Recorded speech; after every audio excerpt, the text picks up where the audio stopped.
In this video, let me show you how to add another story on Instagram.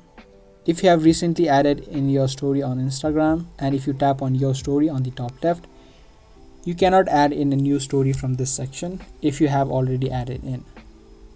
So in this case, what you can do is tap on the plus icon that you see on the bottom and pick the stories option from here, and you can tap on the bottom left or record a story straight away.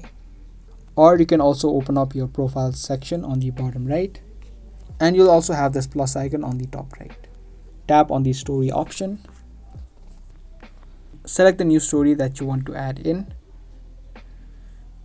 and now you can tap on your story or tap on close friends depending upon where you want to share it.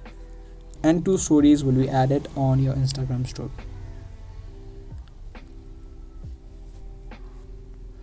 So that's the quick process on how to add another story on Instagram.